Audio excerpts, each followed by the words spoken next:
moitas ocasións as profecías só se entenden unha vez que ocorren, debido a que son ofrecidas polo ceo a certas xentes nunha determinada época. Quen así se expresa vai ser un dos nosos convidados esta noite, o xeneral de Infantería e doutor en Historia, José María Sánchez de Toca y Catalá, autor do libro Los profetas de la piel de toro.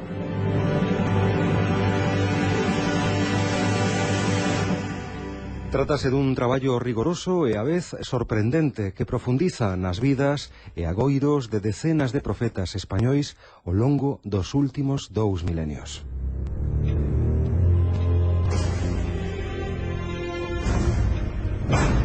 José María Sánchez de Toca, muy buenas noches. Buenas noches. Un placer saludarle y tenerle con nosotros esta noche en el programa. Estupendo. ¿Cómo se le ocurrió realizar un libro de una temática tan concreta y sorprendente como puede ser los profetas y sus augurios en los últimos 2 milenios? Bueno, los profetas salieron a mi encuentro, no los busqué yo. Hace como 30 años estaba investigando escenarios de conflicto por razón de mi destino, y entonces encontré en Centro Europa unas de tradiciones básicamente alemanas, pero también checas y polacas, y que trataban sobre todo de los siglos XIX, XX y quizá más allá. Hechos que habían pasado algunos, otros que afortunadamente no han pasado. Era una de tradiciones muy coherente y me pareció interesantísimo, y en cuanto recuperé la libertad y fui dueño de mi tiempo, pues lo publiqué como Los profetas del bosque. Y era una de tradiciones centroeuropeas. Entonces, al poco de publicarlo, un profesor de historia, amigo, me escribió que esperaba con ansia Los profetas de la piel de toro. Entonces, pues me puse al trabajo a ver qué había aquí en España, y pronto me di cuenta de que ese trabajo tenía que ser muy riguroso y que necesitaba yo una capacitación adicional, de modo que primero me doctoré en historia antes de continuar con el trabajo. Entonces ya lo acometí y así ha salido, ¿verdad? Básicamente es un libro de historia, un libro que cuenta hechos. Yo no pretendo decirle a la gente lo que tiene que pensar, pero sí he querido poner a disposición de mis compatriotas pues lo que hay, los hechos, lo que se ha dicho, las personas que lo han dicho, cuándo lo han dicho, cómo y en qué medida se ha transmitido hasta nosotros. ¿Y cuál podría ser la finalidad de estos pronósticos? Yo creo que son avisos, que en general las profecías son avisos muy serios cuando una colectividad, un pueblo, ¿no?, está acercándose peligrosamente al abismo, entonces recibe avisos de este tipo.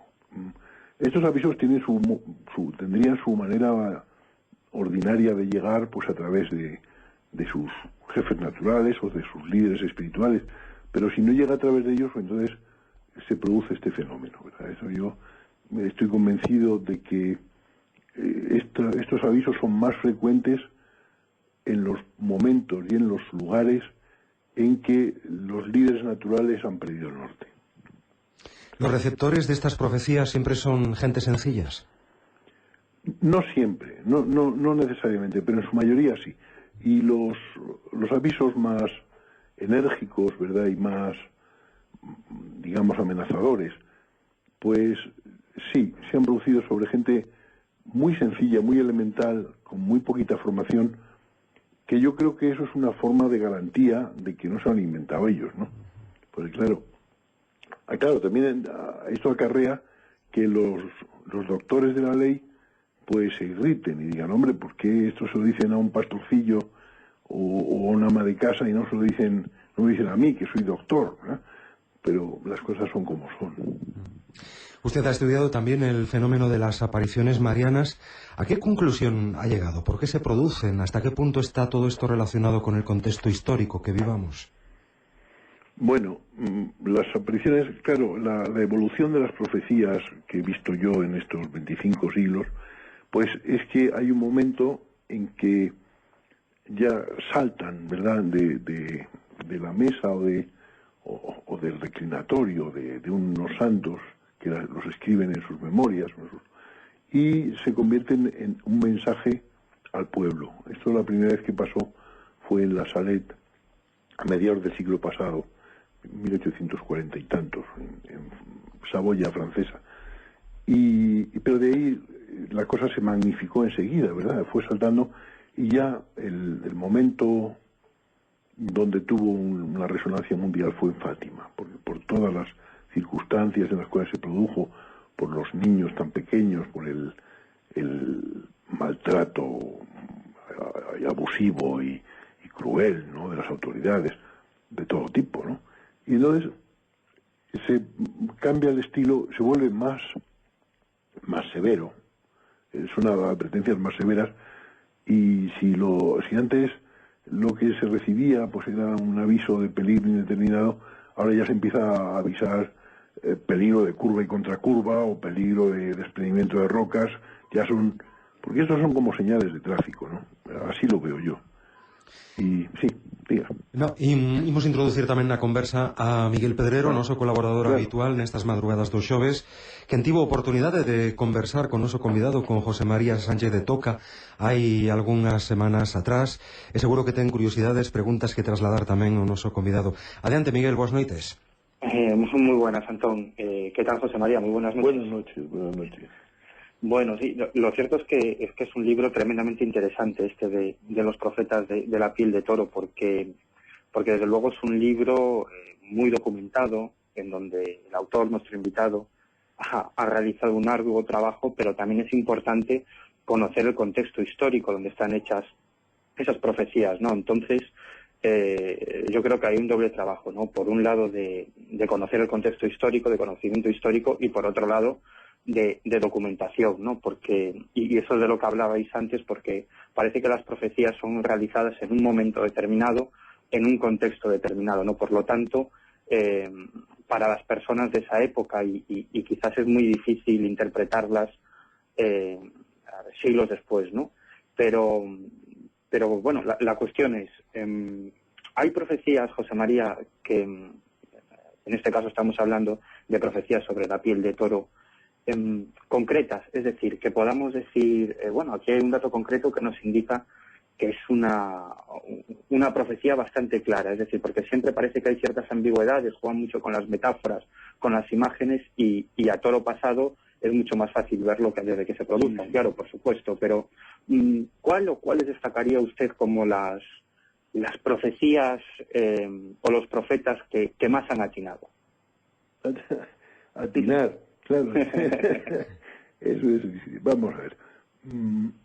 A mi entender, el aviso más claro y más, digamos, que todos entendemos, es el que se atribuye a San Vicente Ferrer. Ese de cuando no puedas distinguir un chico de una chica, ¿verdad? No lo dice así, en este momento no lo recuerdo, quizá lo tengas tú a mano el libro. Sí, decía que cuando... bueno, hablaba de dos reyes, ¿no? Sí, habla de dos quieran hacerse reyes. Señales, sí. Cuando dos quieran hacerse reyes. Y después, cuando las mujeres vestirán como los hombres y se portarán según su gusto, y licenciosamente los hombres vestirán vilmente como las mujeres, ¿no? Sí, algo así. Bueno, pues eso no ha pasado en la historia del mundo. Sobre todo, me refiero al segundo hecho, ¿no? A la segunda señal o a la segunda circunstancia, ¿no? Eso no ha pasado en la historia del mundo hasta ahora. Hasta, pongamos, la década de los 60 es cuando empezó la moda unisex, y cuando empezó uno a llevarse sorpresas, ¿no? Viendo por detrás a alguien y te creías que una chica y era un chico, ¿no?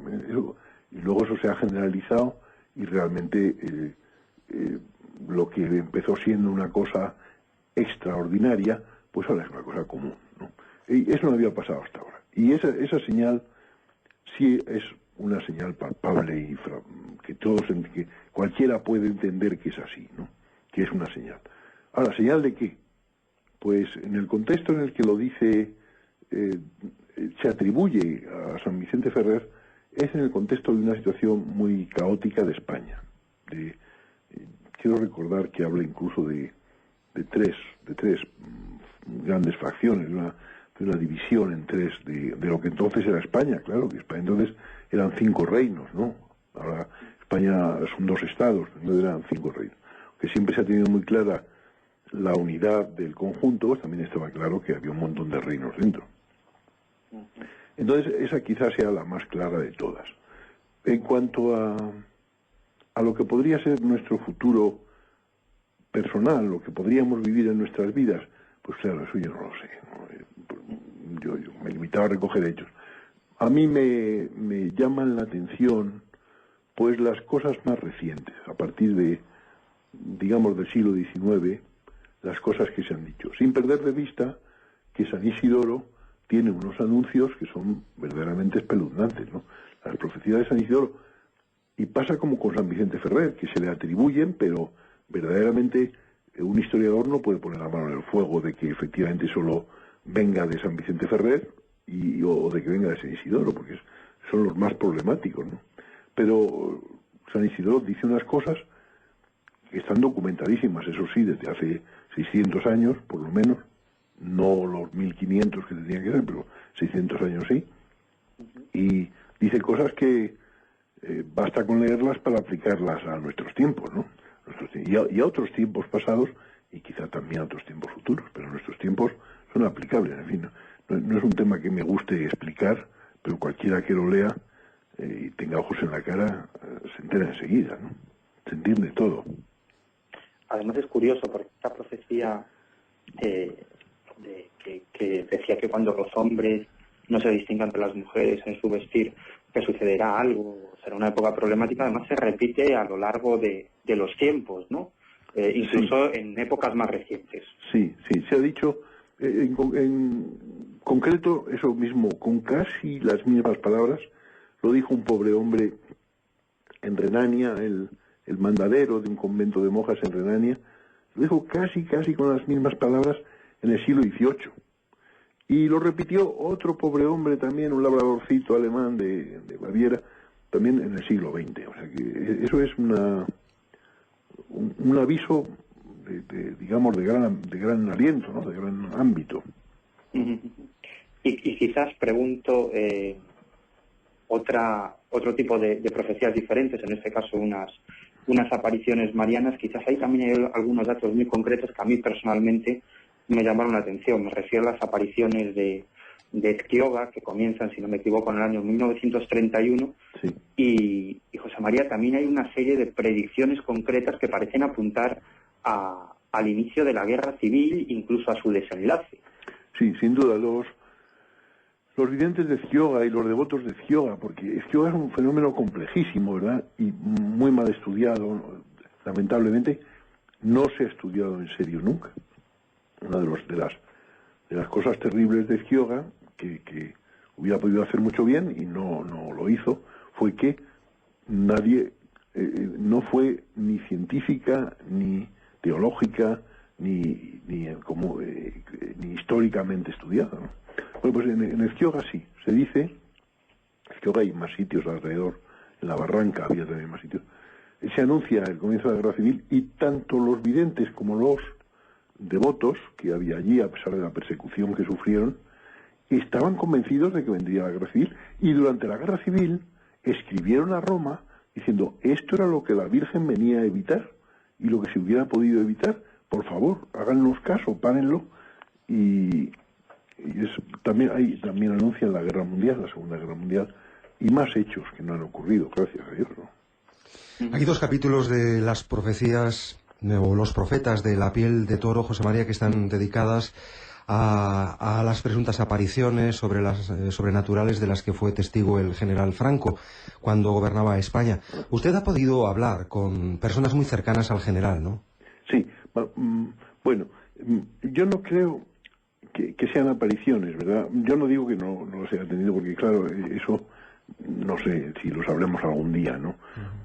Franco, desde luego, era un hombre devoto y de mucha oración, y entonces seguramente tenía una vida espiritual muy intensa. Pero lo que yo he recogido es, en buena medida, en un capítulo, es lo de Ramona la Catalana, que está perfectamente documentado. Es una chica catalana de Vic, que murió, yo creo que en 1941, 42, un año o dos después de la guerra. Murió además de una forma muy bonita, porque estaba cuidando a una enferma terminal de cáncer que sufría horriblemente y pidió los dolores para sí. Entonces, efectivamente, la enferma se curó milagrosamente y Ramona la Catalana murió de cáncer enseguida. entre horribles dolores, porque no quiso anestésico. Pero el otro capítulo es el que hice la investigación, una investigación difícil, porque es un tema que la gente te mira se le ponen los ojos a cuadros, ¿verdad? Cuando preguntas, oye, ¿tú sabías si a Franco le visitaban monjas ¿cómo se llama? Monjas que luego desaparecían. Pero no eran apariciones, eran presencia real de las monjas, según puedo entender lo que dicen los testigos, ¿no? Los testigos son del entorno directísimo y personal de Franco, eran los ayudantes, ¿no? Y creo que la familia también lo sabe, pero la familia se ha convertido como la familia, actualmente la hija, la duquesa, es sumamente discreta, tiene un sentido de la discreción perfecto y no he querido molestarla entrevistándola cuando tenía ya testimonios bastante cercanos sobre lo mismo, ¿no? Verdaderamente su testimonio es el bueno, ¿no? Me han dicho, pero no lo sé, que cuando le han comentado esto que digo en el libro y le han preguntado, ¿y es verdad? Y pues se ha limitado a decir sí, pero yo no lo he oído personalmente. No es algo excepcional, o sea, al parecer sucesos parecidos ocurrían en otras ocasiones, ¿no? Pues claro, hay mucho, bueno, quizá no tan complicado. Por ejemplo, uno que investigué en su momento mucho fue al Gran Capitán a la hora de la muerte. El Gran Capitán había estado en Italia y se había portado muy bien con la población, ¿no?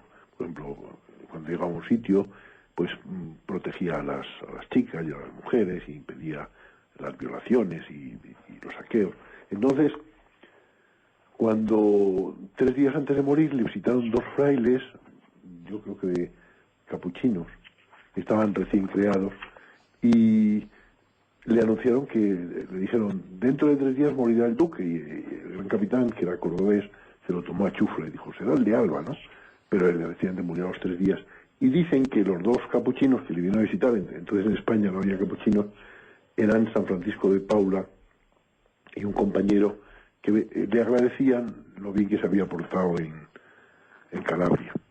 O sea que hechos como este hecho que acabo de contar está documentado muy bien y yo creo que hay más, pero vamos, son cosas que el historiador, si tiene el documento a la vista y es un documento fiable, no tiene por qué desecharlo, ¿no? Porque ahora con frecuencia ocurre que los historiadores, en base a sus prejuicios o a sus conjeturas o a sus creencias o su ideología, rechazan los documentos del pasado, ¿no? Claro. Pero a mí, como historiador, me parece mucho más serio un documento de alguien de buena fe que mis prejuicios, ¿no? Me podrá parecer raro, pero el documento es el documento, ¿no?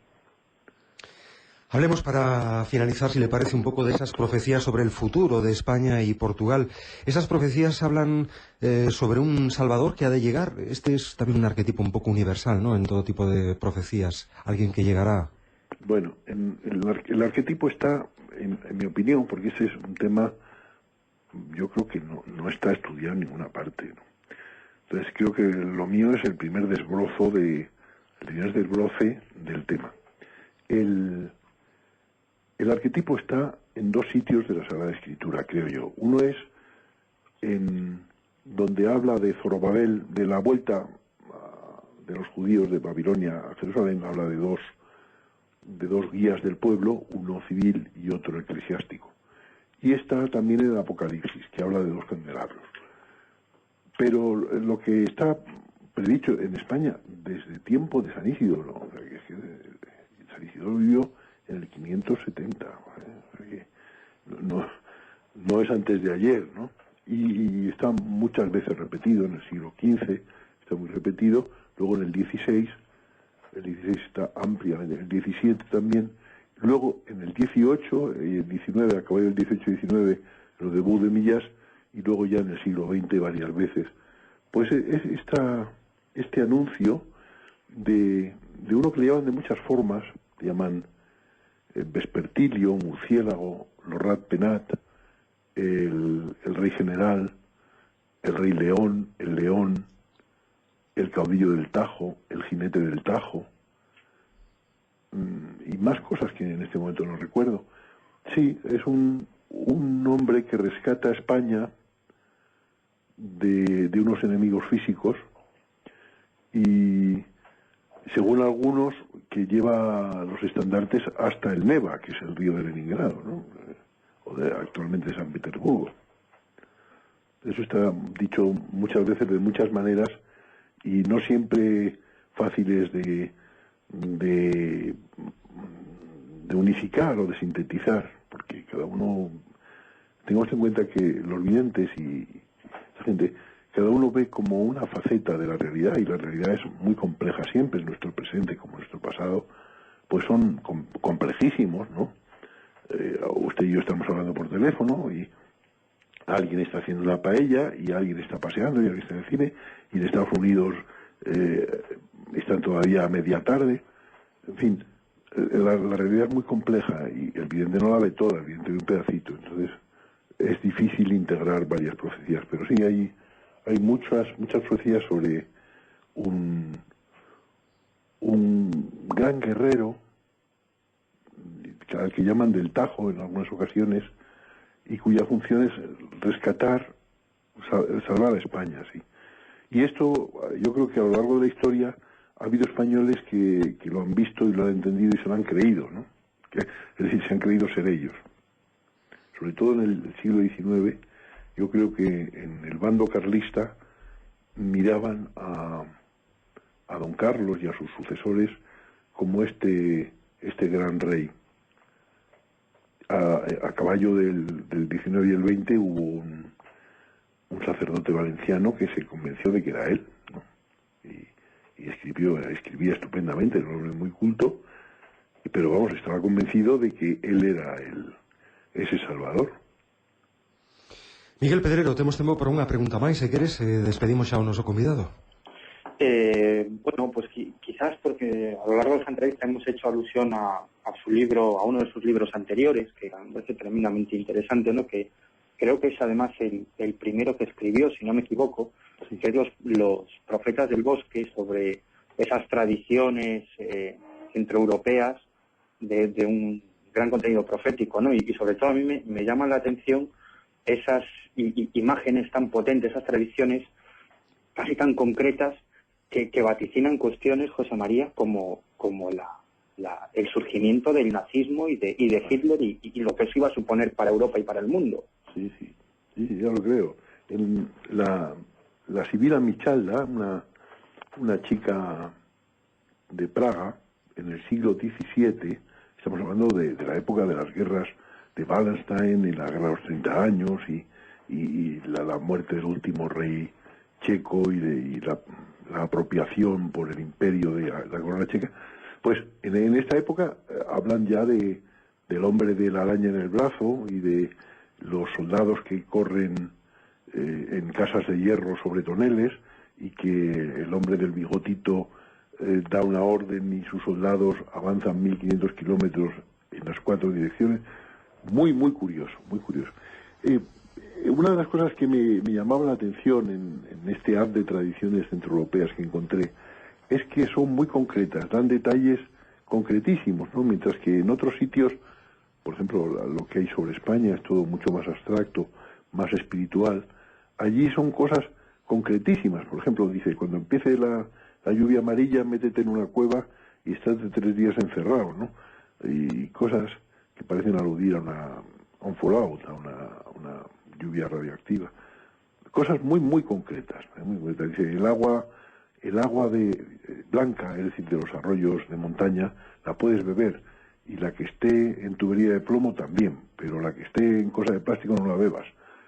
Detalles muy llamativos, ¿no? Teniendo en cuenta sobre todo que están dichas por gente de siglos muy atrás, del 17, del 18, sobre todo del 18, ¿no?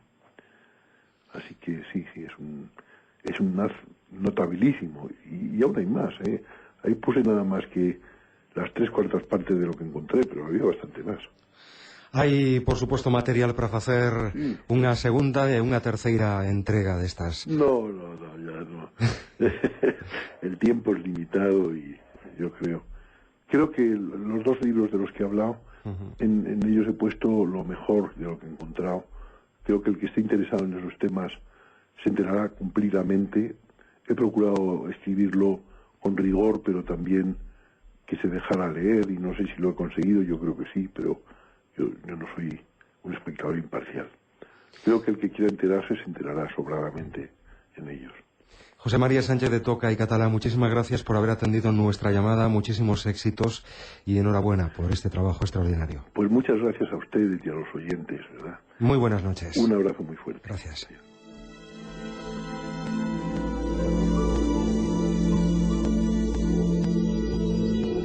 En moitas ocasións as profecías só se entenden unha vez que ocorreron debido a que son ofrecidas polo ceo a certas xentes nunha determinada época. É unha das frases lapidarias que extraemos deste interesante libro Los profetas de la piel de toro, un traballo rigoroso, sorprendente en moitos aspectos e do que o autor, o xeneral de infantería e doutor en historia José María Sánchez de Toca. Ademais de doutor en Historia pola Universidade Complutense de Madrid, estudiou o alemán nas universidades de Viena e Bonn e autor de obras como Historia de la Infantería Española, Tercios de España e El Gran Capitán. Ademais, traduciu do alemán ao español as visións da mística Ana Catalina. E aquí rematamos o noso tempo de conversa. Miguel Pedrero, todavía continúas por aí, non si? Aquí estamos, Antón. Bueno, extraordinario e, dende logo, inédito en moitos aspectos este traballo do noso convidado, de José María Sánchez de Toca. Ti que tiveches oportunidade de ler este, o libro anterior, consideras que a linguaxe, que a exposición do tema é asequible para todo tipo de curiosidades e de persoas que estean interesadas en, a lo menos non profundizar, pero sí aproximarse a este tema dos profetas e as profecías ao longo dos últimos 2 milenios na Península Ibérica? Sí, sen dúbida é un libro que pode ler calquer persoa, non ten que ter unhas determinadas características ou uns determinados coñecementos, para nada. Son 2 libros tremendamente interesantes, eso sí, moi documentados. O que é importante nun libro destas características, e sobre todo o noso invitado José María Sánchez de Toca demostra que ten grandes coñecementos históricos, porque, como dicía antes, tan importante é acceder a esa documentación, porque no caso deste libro de Los profetas de la piel de toro, en realidade é o primeiro libro monográfico sobre estas cuestións, non? Por lo tanto, é un pouco o que abriu camiño para outras investigacións posteriores, non? E, como digo, é un arduo traballo de documentación, pero tamén de coñecementos históricos para contextualizar todo hilo, non? E outro libro do que fixemos alusión, Los profetas del bosque, tamén tremendamente interesante, como dicía o noso invitado, moi interesante porque son datos tremendamente concretos, profecías tremendamente concretas que chaman poderosamente a atención. Por lo tanto, 2 libros tremendamente recomendables. Eu divertirme moito lendo ambos os 2.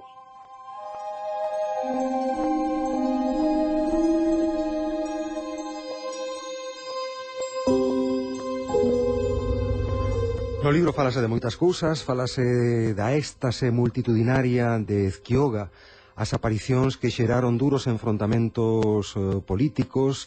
Tamén se fala de Franco neses aspectos que comentábamos co propio xeneral, cando as presuntas aparicións sobrenaturais das que foi testemuña cando gobernaba España. Hai un fragmento do libro que di así: Franco recibió en audiencia a un grupo de monjas. Como pasados 3/4 de hora, estas no habían salido. Un ayudante entró en el despacho del jefe del gobierno. Lo encontró sentado y con la cabeza apoyada sobre las manos. Cuando le preguntó por las religiosas, este se limitó a contestar: era Santa Teresa.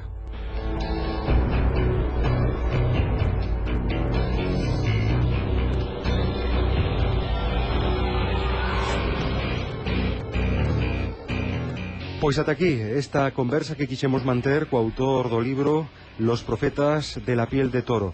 O seu autor, o xeneral e licenciado en Historia José María Sánchez de